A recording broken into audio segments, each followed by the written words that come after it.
Look, I mean, 25 years doing this job, right? From dot-com bubble to burst, September 11th, financial crisis, COVID lows. It's, I mean, I'd put it as probably the biggest debacle that I've seen. And I'll characterize why. You know, when you go through other ones, dot-com bubble burst, financial crisis, COVID, those were not self-inflicted. They were either system-driven or health or market.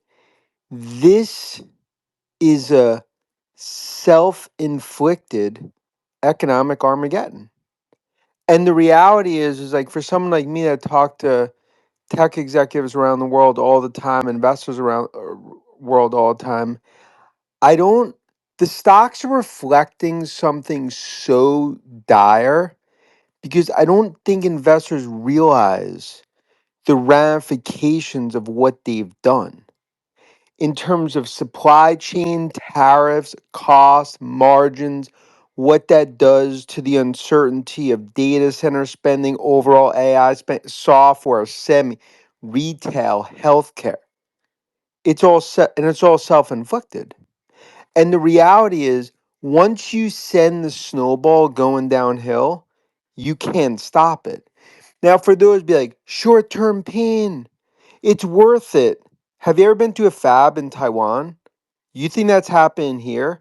You could keep watching Footloose movies and think we're going back to 85 tech stuff. That's not happening.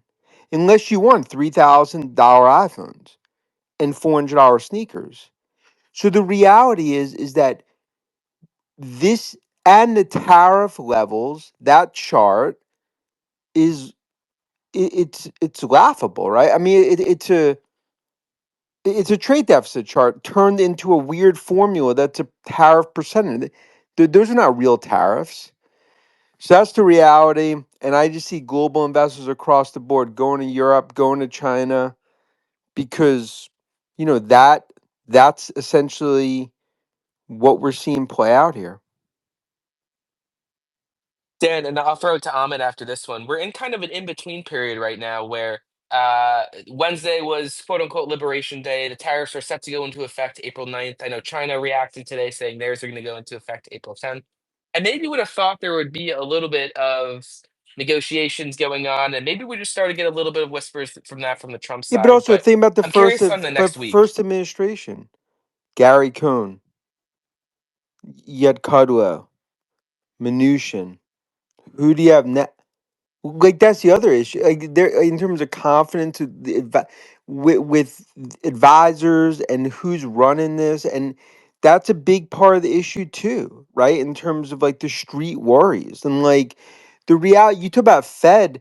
You just set off the biggest inflationary policy maybe in the history of the White House, and the Fed's gonna cut. No, like seriously. I'm just trying to like walk through like what do you think Powell's gonna like?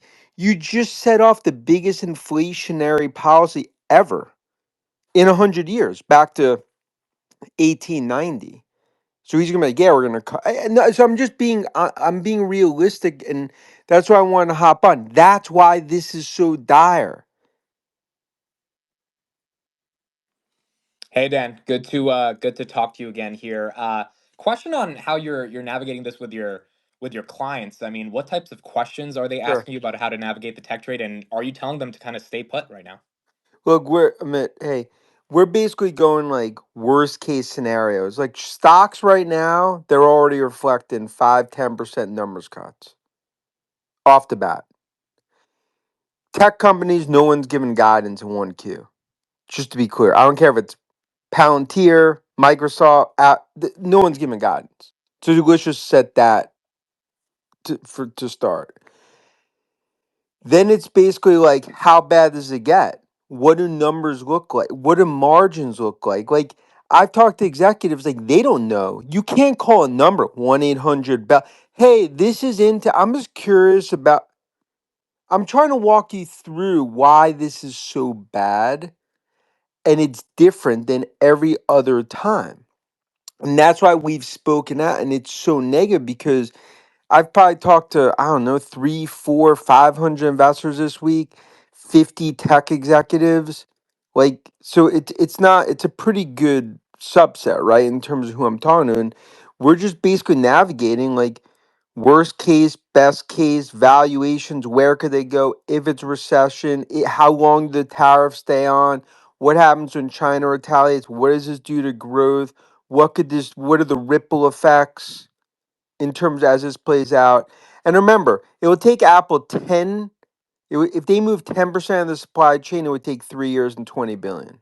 So anyone that has this concept that you're going to all of a sudden have a fab built in New Jersey or Texas and you're building iPhones, I want to I want to be, reading that fairy tale.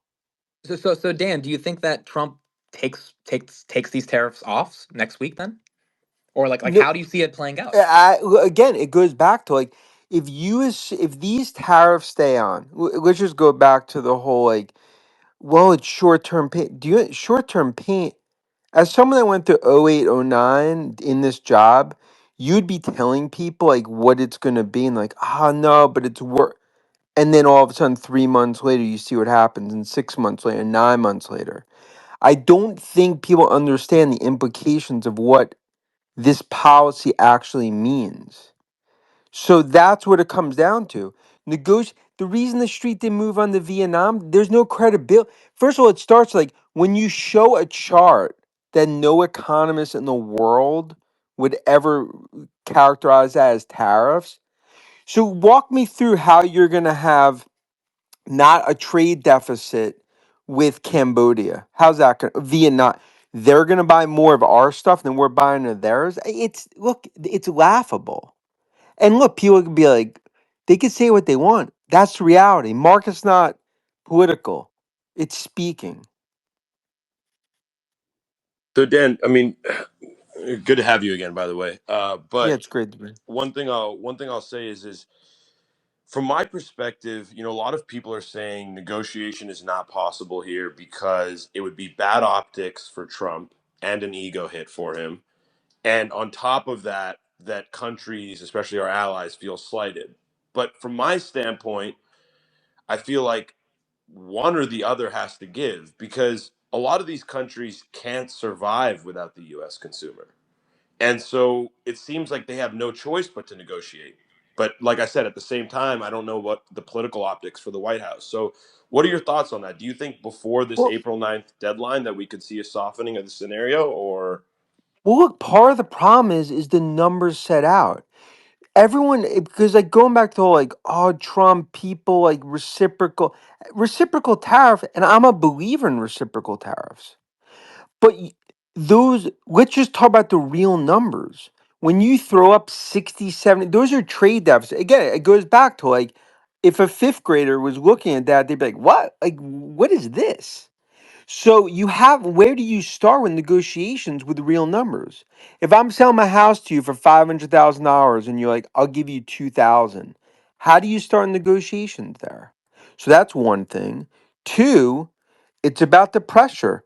Pressure in the beltway is going to get real, and it comes down to like wealth effect. This is a real thing. I get all the tweets like, I'm worried. Like I'll take the near term pain. Trust me. Let's see where it is in like 3 6 months. Just like the UAW workers, like, yeah, we want to like this is great. Okay, when the factories close, let's see what happens. When cars go up $10,000 to $12,000, when that does the demand destruction when 40% of parts come from international and half of engines you can't even make them in the US. I'm just going back to like just the reality of what's happening versus some fairy tale Pinocchio, beltway talk. Dan, one thing I noticed in the tariff announcements, and I don't know if you noticed this as well, was the relatively lower tariffs for the South American region. Most countries named Yeah, Brazil, of course, yeah. yeah, in the 10% category. And then we saw that story today, and I don't know if it's entirely true, but I'm sure you saw it as well, with Apple considering moving some iPhone production to Brazil to avoid higher tariffs. Brazil's labeled at a 10% tariff, India at 26, China at 34, which may be in addition to the 20% they're getting from fentanyl. But do you think there's maybe I don't want to say unannounced effort, but maybe It's impossible. uh, to attempt at least to near shore? It's impossible. It's not like it goes back to the supply chain. Like for anyone that spent time in Asia and my whole career, Taiwan, China, the view that people have that you could actually move that to other, it's fictional. And they're like, well, I'm willing to take the pain. Okay, so pay $3,000 for a TV, pay $3,500 for an iPhone, pay $200, pay $200 and then it's 100. I mean, that's just the reality. It's like, again, goes back to like, if Back to the Future's on, you're watching Footloose and you're watching Knight Rider on TV, cool. You think we're going back there, textiles, this, bringing it back to the US? That's it's a laughable concept and the market speaking. Sam, you got Now your hand up? I would just add, AI, for the first time in 30 years, the US has led China in tech. And I've talked about that for years. The biggest asset we have is US tech, in my view. What you're essentially doing is you're giving a body blow and an uppercut to tech from a supply chain, from spending, from data center, from capex with this. And that's why and that's why tech's reacting the way it is. It's that much of a disaster in terms of this policy that I find the most absurd thing that I've ever seen. Um, in my career, many people I know that have done this 50 years would say the same thing. What do you think is going to take then in that scenario, Dan? And I do agree with you, by the way, on the extent of the economic damage if this does go into effect. I'm still Oh, hoping. just wait. I let people like, oh, I'm willing to wait. Uh, when your portfolio goes down 50% and then you lose your job, and then things that you want to buy are 40% more. Let's see how that works out. Yeah, so keeping all that in mind, and like I said, I agree with you on the potential impacts if this all does go into effect. I'm keeping hope that there will be some cooler minds that prevail, and there will be some sort of softening or negotiation over the next couple of weeks. It's not my base case because I've been expecting reasonability from this administration for most of the year and have not gotten it from a communication standpoint. So I'm not going to be as naive as to expect it as the base case, but I would hope for that. What I will say is what do you see as a potential market bottoming catalyst um, in this environment? I I don't I don't know what it is, because the reality is that the longer this continues, the chances of recession basically almost it almost seals a recession as it continue. It's based on the uncertainty. You've already done damage just to begin with. And if this continues, you don't know. It's about where numbers go. Now, eventually, if you start to have some cooler heads prevail and you actually have some sort of extension, like a 6 month or something like that to negotiate, that obviously would be the best case. But it's one where it comes down to where do numbers go? Because right now you don't know the E on the PE, and that's the problem. And I'm gonna go in 2 minutes, but just glad it's worked. I appreciate you, Hey, Dan, for coming on. Let's go over to Sam quickly, and then we'll see where we're at. Yeah. yeah, appreciate you, Dan. Thanks for coming on. Pleasure talking to you. No, great talk. Wondering what your thoughts are as far as AI. Obviously, I work in IT. I've been working in IT for a couple decades now. I use AI every day in my job. Makes my job much more efficient.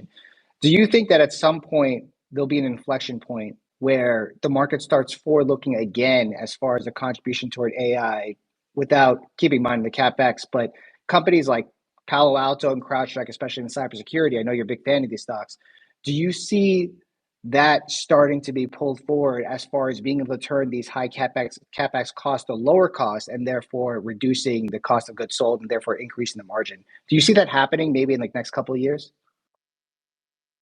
Yeah, but the reality is, how are those things shipped on servers? Where they come from? Like, in other words, this is like this policy. The reason I've said it's Armageddon for tech, because I think it could take the U.S. tech industry back years in terms of what this is doing.